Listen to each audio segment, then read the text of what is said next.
Impeachment is happening, just in case you hadn't heard anything about it. Yovanovitch is the big witness today. She's, of course, the former ambassador to the Ukraine. She's the one that got caught lying to Congress and still, for some reason, hasn't been charged with anything. And she's also the one who was caught spying on, or monitoring, I should say, certain members of the media that she didn't like.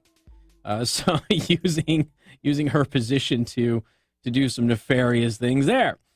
Former U.S. ambassador to Ukraine, Marie Yovanovitch, admitted Friday in her questioning from Republican counsel that she had been briefed about the fact that Hunter Biden was on Burisma's board, but did nothing about it. Hunter Biden, one of then Vice President Joe Biden's children, was named to the highly compensated board position in 2014 while his father was overseeing U.S.-Ukraine relations, a situation that diplomat George Kent testified Wednesday presented a clear conflict of interest, and it was something that concerned the Obama State Department. It was something that the press was curious about, too, because they asked the State Department about it, and eventually the State Department's official position was he's a private citizen, so he can do it, and we're well aware of the imagery here.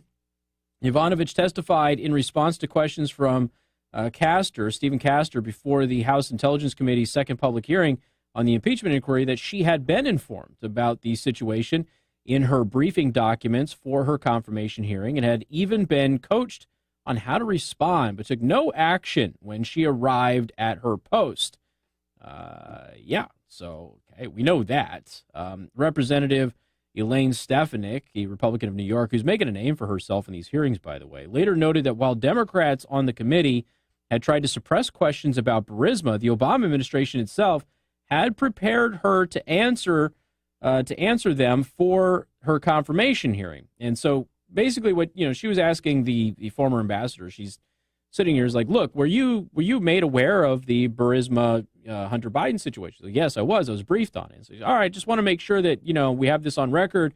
I'm paraphrasing, obviously, it's not a direct quote, that she was briefed on it, was well aware the Obama administration thought it was a problem. And Stefanik pointed out that, hey, wait a minute, isn't it interesting that the Obama administration asked these questions and now people are complaining about Republicans asking the very same question that the Obama administration asked? And she's got some very valid points there. So then you have Adam Schiff, who kept interrupting Republicans while being asked if he was going to continue to interrupt Republicans. So it's Adam Schiff, ladies and gentlemen. I honestly don't know. I don't know. You know what? Just here, cue up my audio, would you? Just cue up my audio. I'm going to go ahead and play something from the hearing today. Got contentious and was a bit interesting. So go ahead and have a listen to this. This happened today at the hearing.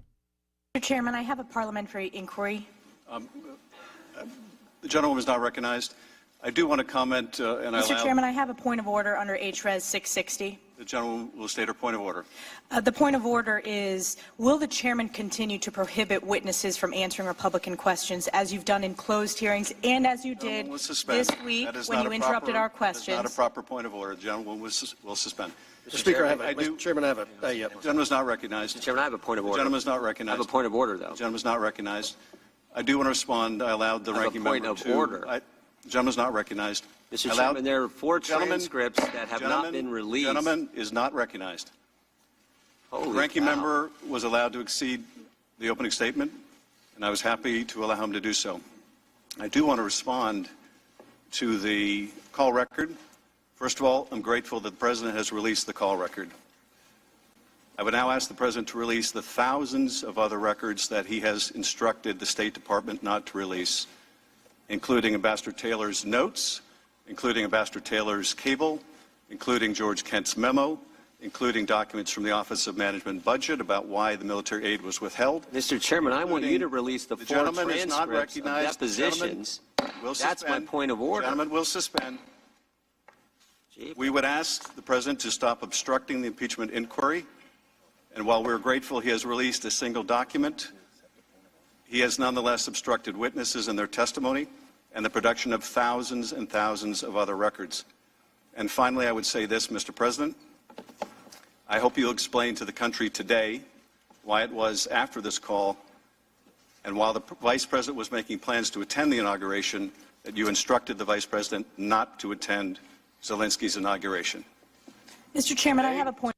Okay, so that's Adam Schiff lying a whole bunch, and I won't get off into the minutia of any of it because most of what he just said is totally irrelevant to the case anyway. He's just throwing spaghetti at the wall and hoping, oh, there's this other thing that's wrong that has nothing to do with the case, has nothing to do with impeachment or the allegations against the president. So as they were pointing out, Stefanik is sitting there like, you're going to continue to interrupt us or what? And then he interrupts her. And then you like how the point where he said you're not recognized, and then she cited the provision that gave her the authority to be recognized. And then he was like, oh, crap. Okay, yeah, I recognize you. Nope, don't recognize you. Don't like what you're saying. Stop. And then Jim Jordan hopped in, and he also had a point of order that wasn't recognized, even though it should have been recognized. And while Schiff was calling for documents to be released, Jim Jordan's like, well, yeah, but that was my point of contention. I wanted you to release a bunch of documents, too. So it's just, it is a Schiff show. That's what it is. It has become a Schiff show. And this guy is doing everything he can he's actually prevented Republicans from using their time today. So Republicans had time left over, and they wanted to allow Stefanik to take the GOP's time and go ahead and use it how she wanted, and he wouldn't allow them to do that. So they set the rules, these biased new rules that aren't even appropriate for an impeachment inquiry, and they're violating their new rules as Republicans are pointing out that these rules are being violated anyway. So it is exactly what you thought it was going to be. Okay, Yovanovitch has been caught lying to Congress already. Yovanovitch already has major credibility issues. Yovanovitch has been called a liar not just by the U.S. government, but by the Ukrainian government. And she's out there going, I don't know why they had to smear my reputation. Well, look, you had the governments of two countries not like you very much, and we caught you using your position to monitor members of the press that you didn't like. So there's a whole character issue with Yovanovitch, and she could play the victim if she wants to today. But the fact of the matter is she's been caught lying to Congress already, so she's not even a credible witness.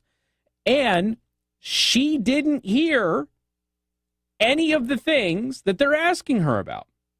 So once again, you have another hearsay witness who heard from the grapevine that has never been substantiated, that something may potentially have happened that could be construed in a twisted sort of a way to possibly be some kind of a quid pro quo, even though she will not say that anything illegal happened because she doesn't know if anything illegal happened. And all of the transcripts that we have and everything else, because the president did release the transcript of that first phone call today, all shows that the allegations against the president are not true.